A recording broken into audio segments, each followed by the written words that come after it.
Welcome back to Throttle Report. Today we are in a 1995 C36 AMG. You guys have seen this previously on our Mercedes special episode, but today we are focusing on this car exclusively.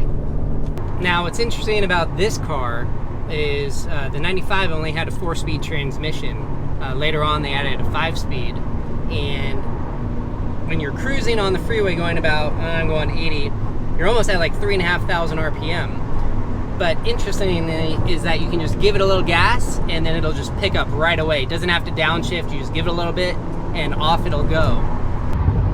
I mean, this car in the corners, here we're banking around a turn, it's just super stable. These shocks are the original AMG shocks, and we had them sent out to a company in Northern California that rebuilt them. And it really makes the car ride just how it was meant to be.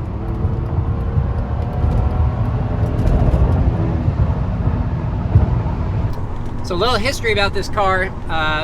My dad bought it new in 1994, 1995 from a Mercedes dealer in San Luis Obispo.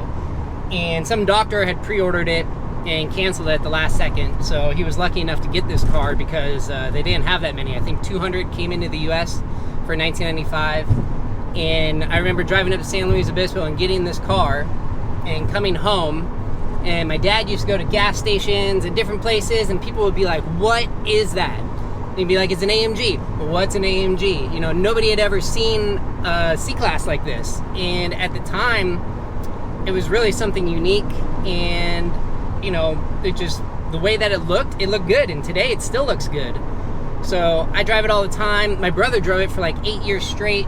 And, you know, people thought it was like a 2000 plus newer Mercedes. Like, no, it's a 95. And I think AMG and Mercedes just made this one look clean, made it look unique.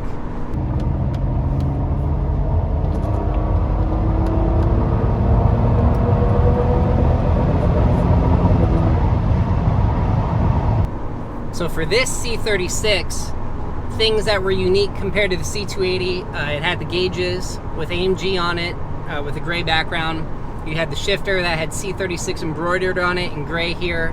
The floor mats were the first of their kind, where it says C36 AMG on them. Obviously the motor, you know, bored out to a 3.6, modified the head, modified the crank, had the exhaust, had the chip tuned. It had an E420 rear end, E420 rear brakes, SL 500 or 600 front brakes. There we go, baby. And this thing, I mean, it just takes off. What's really incredible about this car is we've had it since 95. Since then, maintenance has been minimal, except for the head. Obviously, the head gaskets go bad. I think it's gone bad twice. replaced the head gaskets. But besides that, I mean, recently the fan clutch was replaced, your typical brakes, that kind of stuff. But overall, for how old this car is, it still drives great, and the interior looks incredible. And my brother beat the crap out of this thing. I mean, he had surfboards in here, you name it. Lived on the beach for, I don't know, 5 years. And the interior, for how old it is, it's still really clean.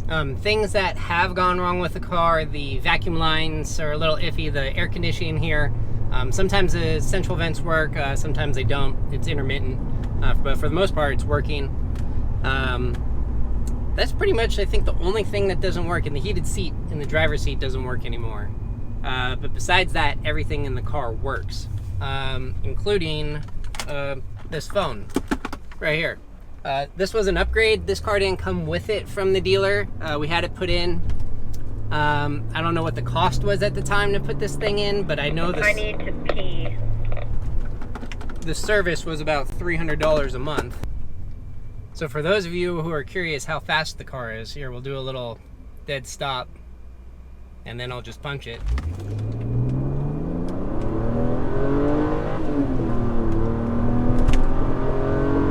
$60. Woo! Brakes get right on. Oh, forgot to shut the center console. You know, and people always say, like, why are you keeping the car? It's never gonna be worth anything. Nobody cares about it, blah, blah, blah, blah, blah.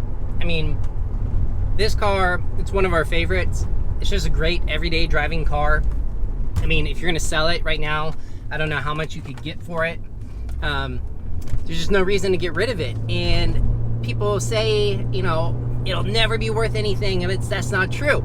People said that about the 500e. Those numbers have skyrocketed. The 190s.